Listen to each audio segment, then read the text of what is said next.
Welcome to the Dear NICU Mama podcast.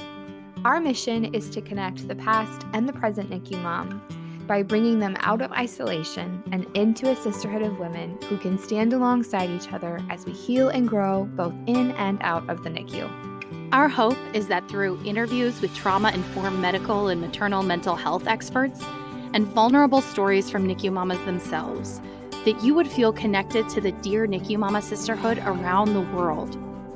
So, whether your NICU journey was 50 years ago, or whether you find yourself in the NICU today, we hope that this podcast reminds you that you are not alone.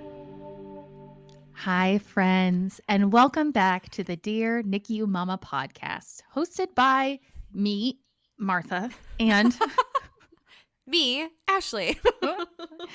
we're all just doing our best. I'm at this point in the fall where my core, my trunk is really hot, but my fingers and toes are really cold. So that's the type of fall we're in right now. Do you think that might be because you live in a cozy cottage? I do live in a cozy cottage, and right now I'm looking out and the trees are turning colors and I can see the lake twinkling in the distance, and it's a dream, magic. even though I have zero Wi-Fi. So I am such a great target for murderers. So come get me. No, don't get her. Anyway, well, sometimes, on this podcast, we have the opportunity to interview moms like yourselves, parents from the NICU about their experiences. And other times we get the unique pleasure of interviewing experts in the fields of neonatology and obstetrics and maternal mental health. And that is who we have today. We have our most frequent guest in Dear NICU Mama podcast history, Natalie Reiter of Prairieland Counseling, LLC. I always put the LLC in there. I like that. Thank you for using the official title. Woo woo. Well, thank you for having me. I feel so honored to be your most frequent guest, and I love your guys' podcast, and I just love being on here. So, Oh, we do too.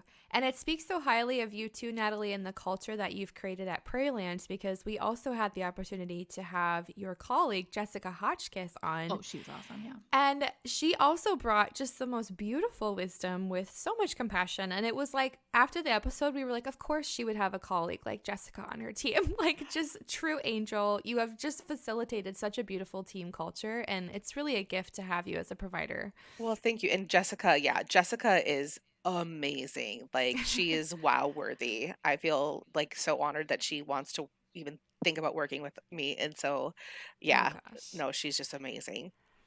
No, Yeah. we love Prairieland. We're so grateful for you. Every time we have you on the podcast, I know, speaking for the both of us, we text each other afterwards and we're like, first of all, she's the wisest person on the planet. Mhm. And we just feel a lot less crazy, a lot more, quote, normal. We feel like we're like, oh, okay, this actually makes sense. Like, can digest this. Like, we're not all up here. Like, it's in the heart now too. And so thank you so much for making time to be on here today. And from the sisterhood as a whole, I know your episodes are always so well received. So it really means a lot that you're taking time to connect with us again. Thank you. You are to the Dear NICU Mama podcast as Steve Martin is to SNL. Ooh. Yeah. There you go. I'm so glad that you're back. It's fantastic. I would highly recommend anybody who's listening right now to search Natalie's name in our podcast history, because I think one of the top episodes we hear about all the time is the one you did about intimacy after NICU trauma. It is so good. I had so many eye-opening kind of turns during that episode. So thank you so much. And I can expect only that and more today. Well, let's hope. Let's hope. What are we talking about today, Ashley? We are talking about spooky thoughts because it's spooky season. No, today we are really excited. We've kind of had this idea as a podcast episode for years, maybe, I will say.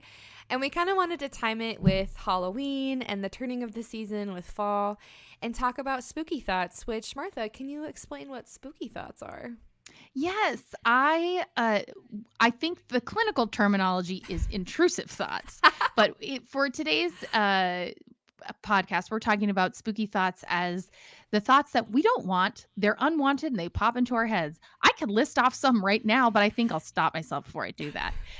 But I think particularly for our NICU families, it's those ones about oh gosh, hygiene and health and sleep and your worthiness as a parent, all of those above. I think we all can identify as those things that pop into our head. So we really wanted to talk about that, because understanding that those have a name and those like Mhm. are not part of you is such a huge part of healing, I think. So yeah. Yeah, absolutely.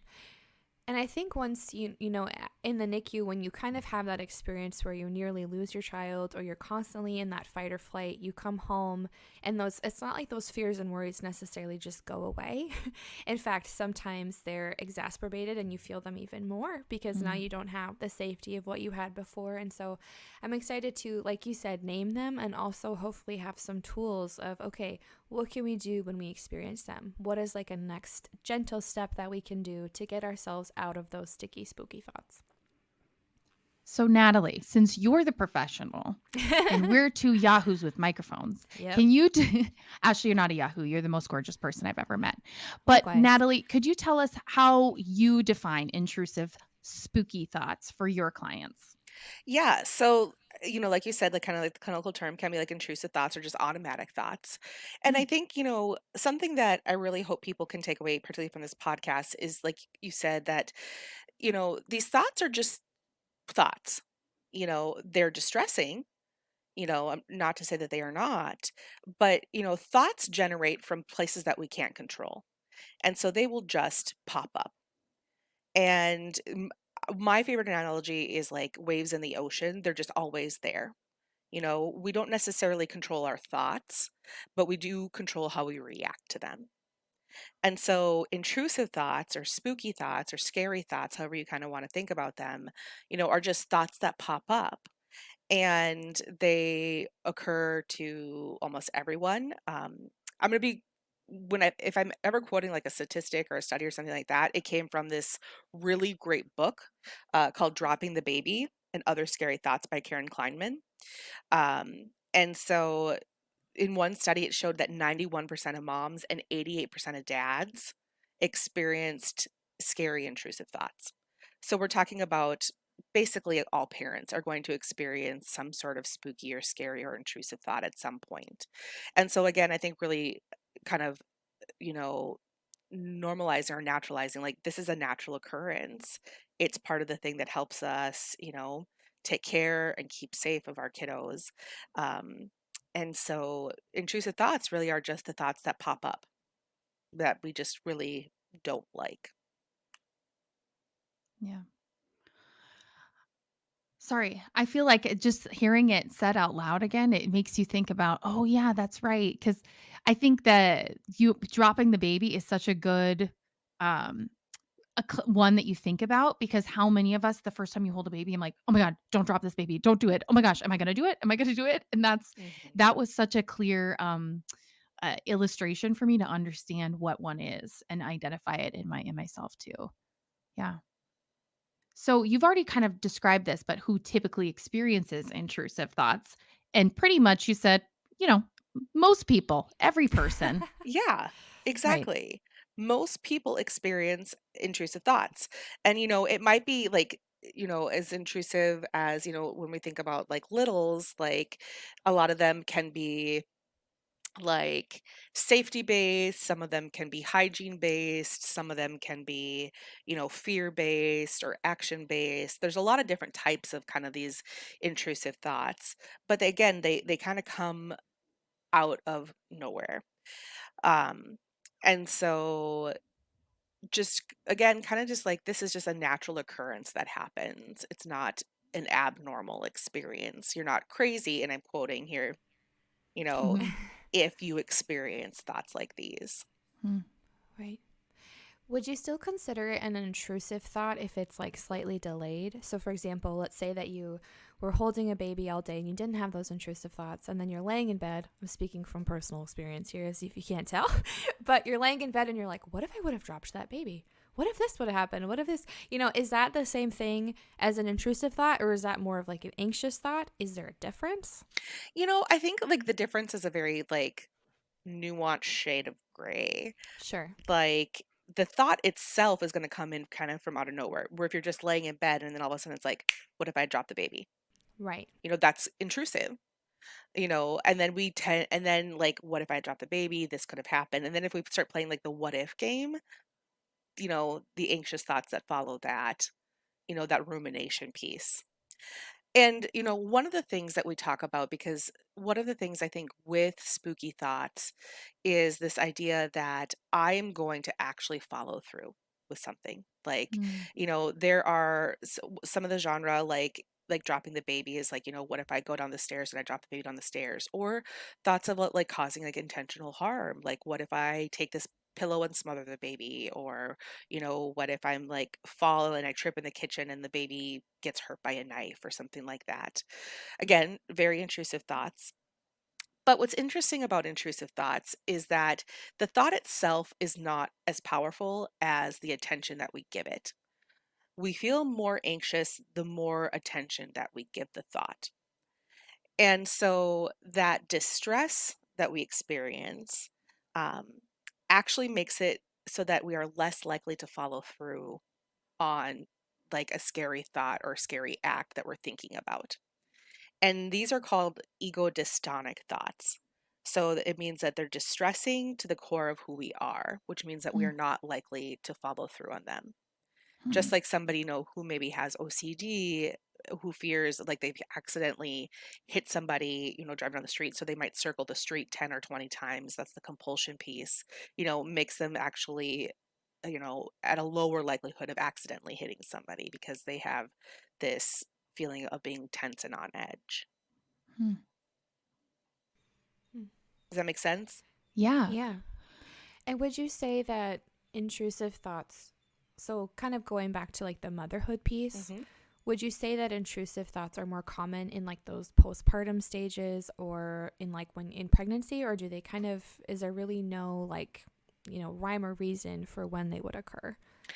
I think that they tend to be a little bit more common in the postpartum and pregnancy stage, in the sense that the thoughts that people tend to have often are causing higher levels of distress.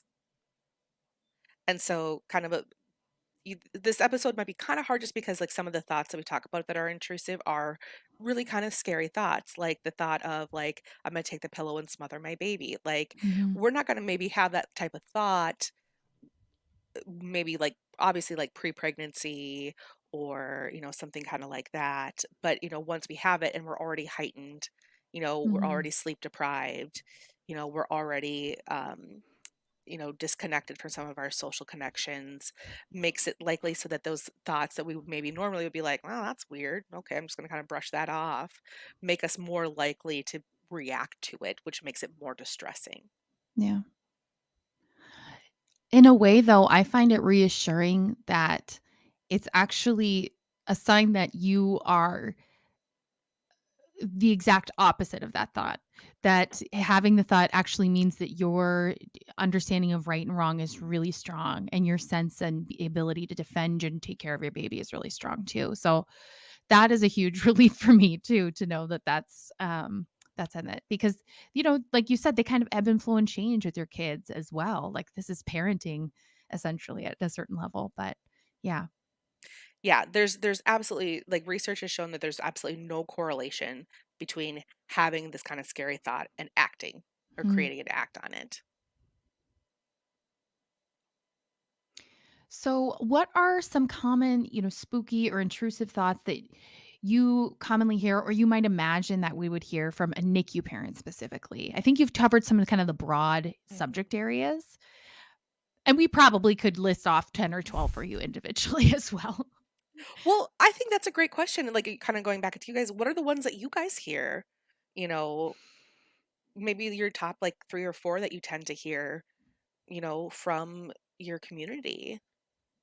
I think for those that are in the NICU, especially because the babies are so fragile, a lot of it is, oh, if I'm gonna, what if I were to move this card back, this wire by accident, right? Or again, if I drop the baby, or what if I were to sneeze? I mean, seriously, that on the baby, that's definitely one piece too. Um, What if I didn't wash my hands uh enough and huh, I brought in the flu and then my baby died? right. Like you Mhm. go to like, Hmm. Yeah, totally. And at home, I think, it could be, I think about our moms who are medically complex, what if I were to fall asleep and miss the alarming of their machine, right?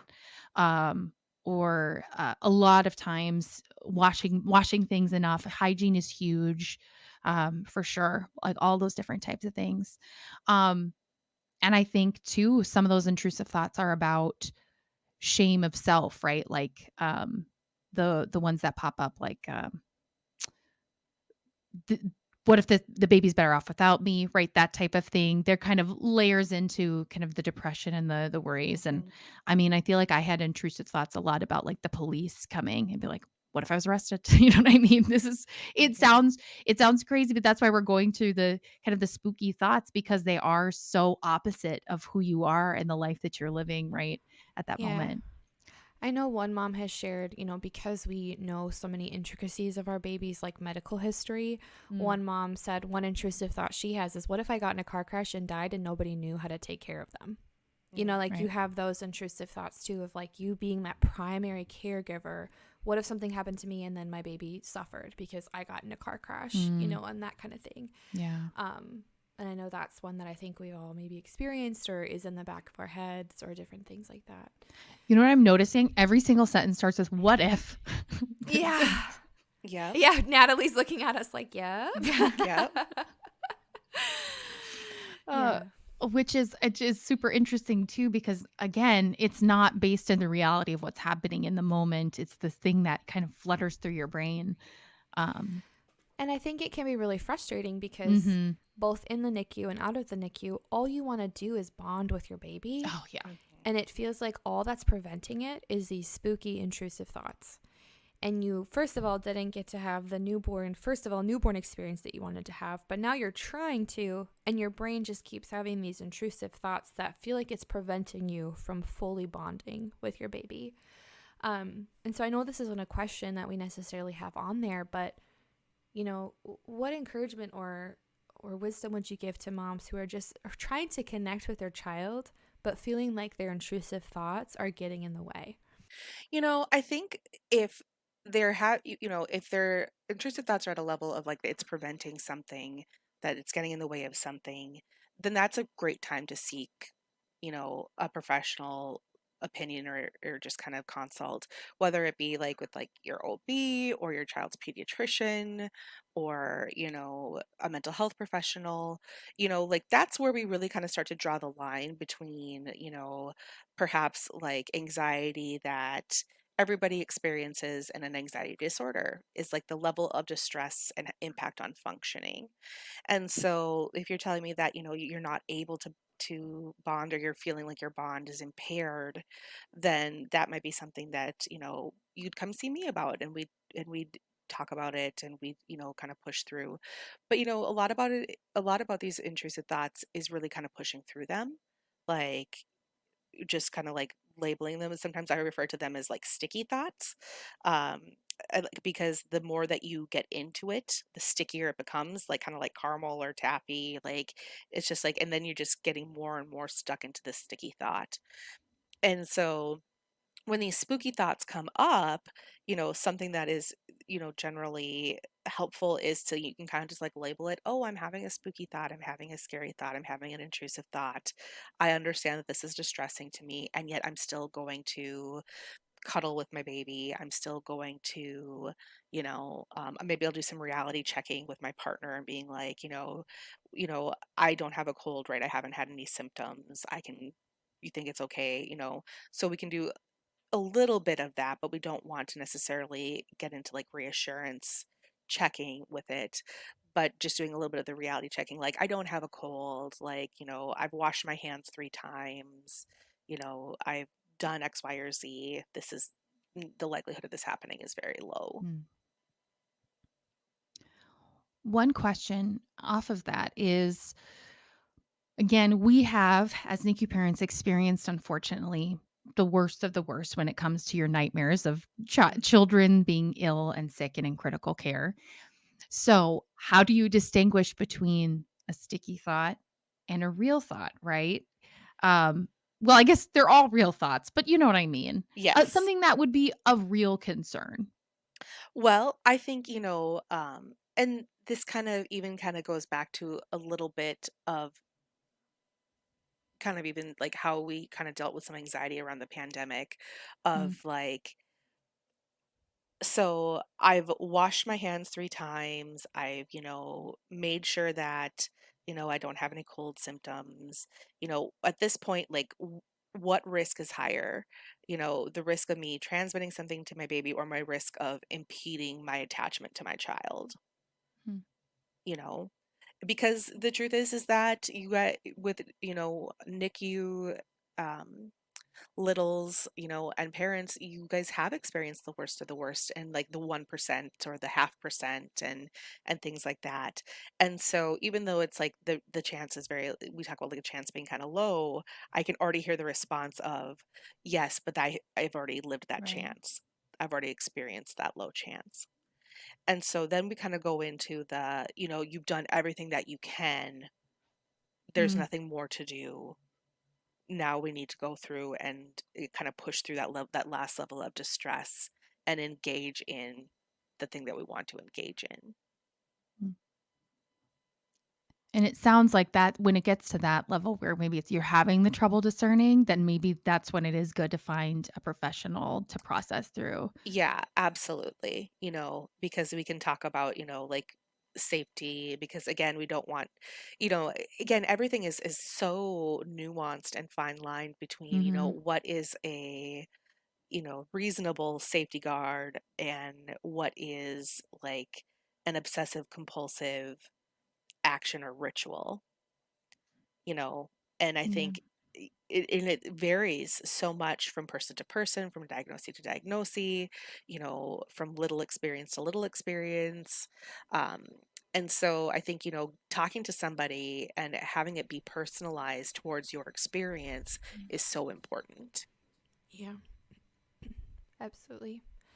I know like there's been times in some of our episodes or just like our support groups where a mom will say, I'm so scared about this. And we'll say, it makes sense Hmm. why you're scared about this. But, and then there's this but of, yeah, working with a professional to acknowledge that fear, to know that that may have been your reality in the past, and yet there's still hope to be able to push past that and engage with your child in a way that you're building that bond, you're moving forward, we're not getting so into the weeds and those sticky thoughts. Yeah. Has always been so hope filled, because yeah, it makes sense why we would fear these things, but Yeah. what can we do, for the next part? I love the word and because it validates so much. Like you have experienced the worst of the worst, and we can still, you know, push through the distress and hold your baby at night, without going through like an entire sanitation thing, if that's appropriate. You can experience your thing and still push through what you have. So we can Mm. honor your experience with the and still push forward. I think one of the biggest things, like the biggest hurdles is you have these thoughts and maybe it's a newer experience for all the reasons you listed, right? The heightened experience of having a new child, of being postpartum, of going through a trauma, right? You start to have these thoughts, and our first instinct is, I'm crazy. And Hmm. I should not tell anybody about this because they will think that I'm crazy and they will lock me away, right? When we've just identified that actually the majority of people have these, it's incredibly common. It's more common if you've gone through a traumatic experience. So how can we kind of overcome the shame, to get to that piece of sharing with somebody else? Or is that maybe itself the answer? No, well, I think, unfortunately, there have been a lot of, and I think still continue to be a lot of really negative experiences in like the medical field about talking about these thoughts. Mm, And so I think, finding somebody who maybe has like the perinatal training, who has some sort of background, so they recognize that if you're having these thoughts, it doesn't mean it's going to happen, like you're going to act on them. Those are two very distinctly different things. And there have been instances, where like a CPS was called, or, um, higher levels of care were taken when maybe they didn't need to be taken. And those are just, failings of our medical system for moms and dads, and, just all parents, that we are not doing enough to really educate about what this experience really can look like. We like to like just pat it dry and put it on a shelf and be like, we're just not going to talk about it a whole lot. But I think the more that we normalize the fact that, almost everybody experiences these thoughts to some level and some degree, especially with NICU experiences and the hypervigilance, those thoughts, are very powerful and cause high levels of distress. The more that we normalize that, the more that we just decrease shame. Shame likes to hide in dark shadows. So the more that we shove it in a corner, the more that we don't talk about something, the more that we keep it inside and just harbor it, the bigger the shame monster grows. Mm-hmm. Yeah. And I know in my experience, when I've been in like a safe environment where I can share some of the spooky thoughts that I've had, being able to speak them out loud and realize how maybe irrational they are helps. Because sometimes when they just replay over and over in your head, they feel so normal. You're like, oh yeah, that could totally happen. That would be totally a real thing. And then I speak it out loud to someone who's safe and who can help me name those thoughts. And I'm like, wow, that was like very irrational. But when it was in my head, it felt so possible. Mm-hmm. And so I think when we find that safety to speak it out loud, it really like, diminishes some of that shame, because we can hear it out loud for the first time of, oh, that's not as, possible as it sounds in my head. Mm-hmm. Yeah, and that's it. Like again, when you speak things out loud, it changes the power dynamic of them.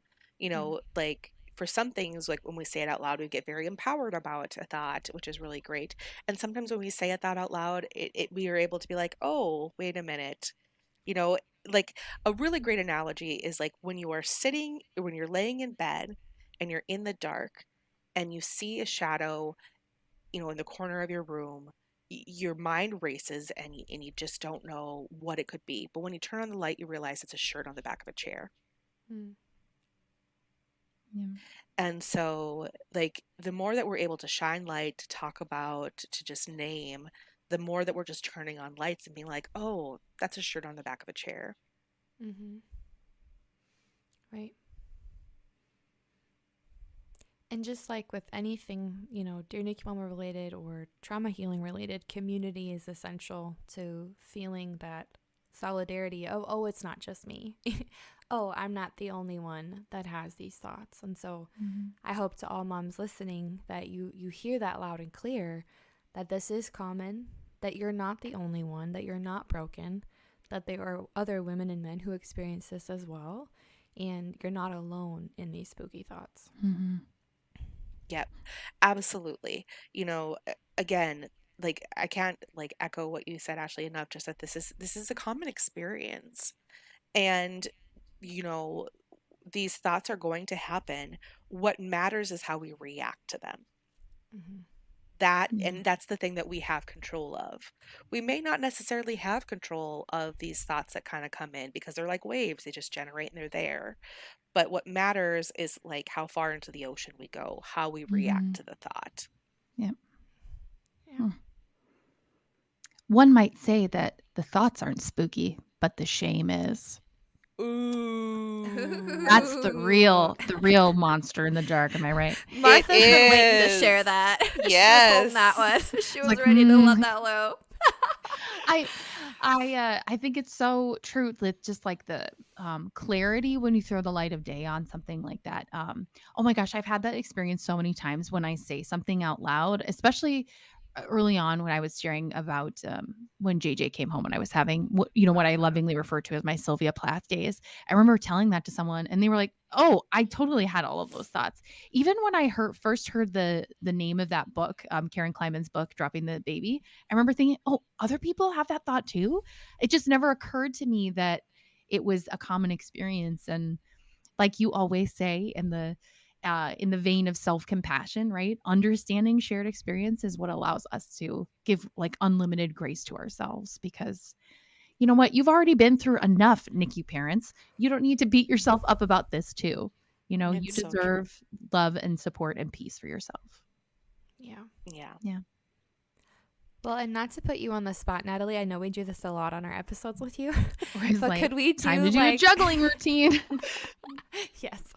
But could we do like a little maybe like example, so maybe I can name a spooky thought and then you could maybe give an example of how to process or name that thought. I know you talked about, oh, it's a shirt on the back of a chair, but if we give you like an example of like, how can we process through that thought to maybe get past like the sticky part of the thought? Yeah, absolutely.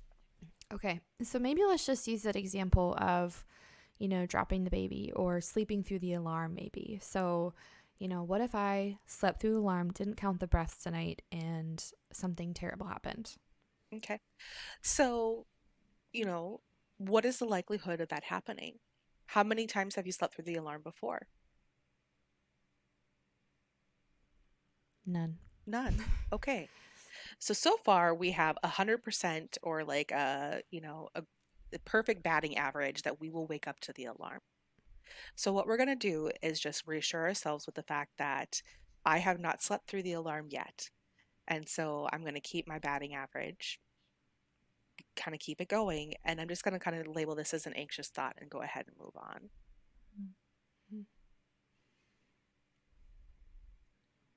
I think that's so beautiful. Like, round of applause. Yeah. But No. I also think that I love what you said, the move on piece, because it gives you permission to kind of move on to the next thing. And it doesn't need to be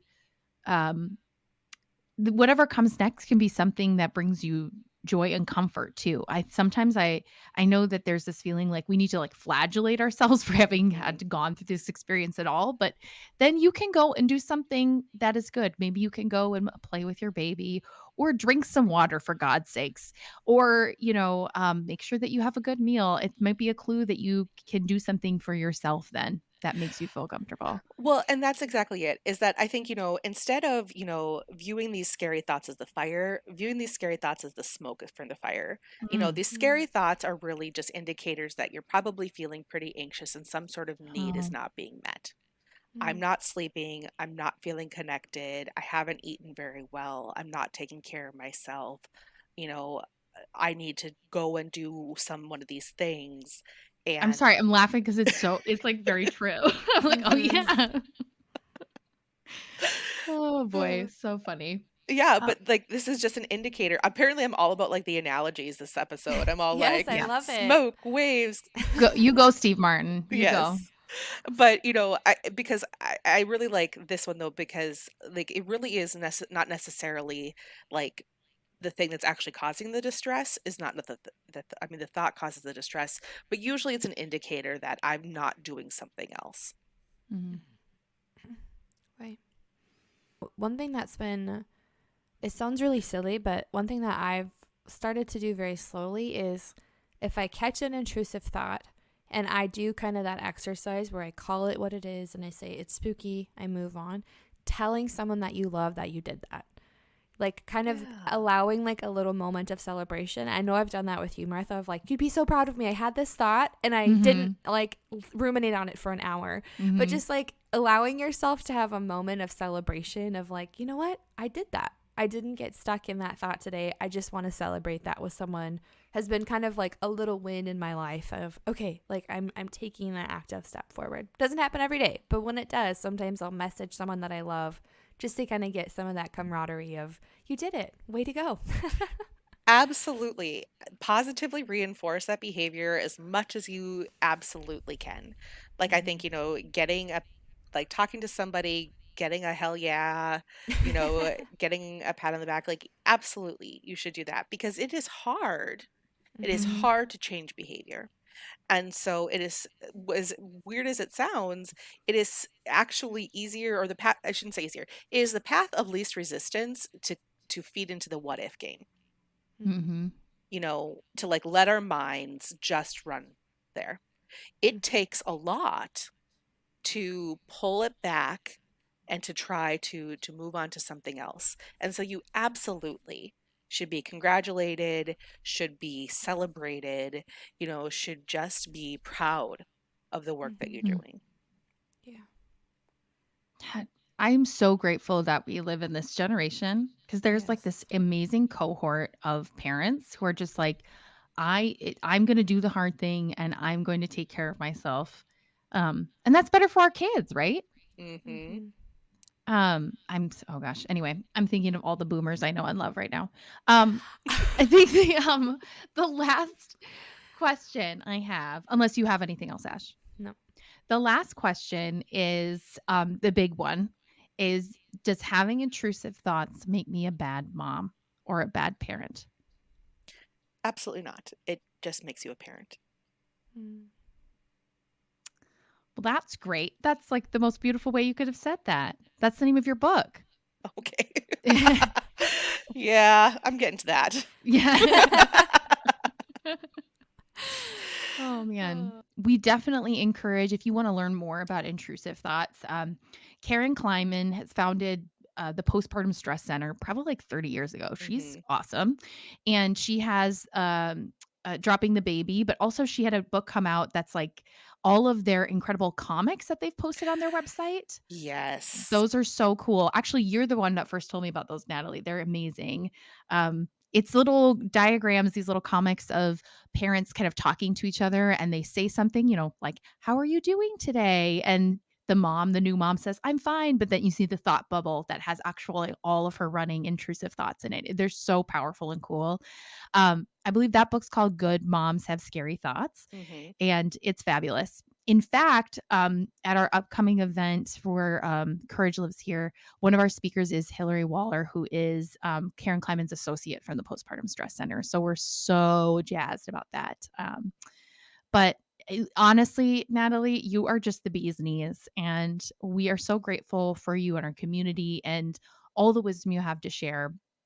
Thank you for being a provider who gets it and also is always researching and striving to do more for the people you take care of. We appreciate you.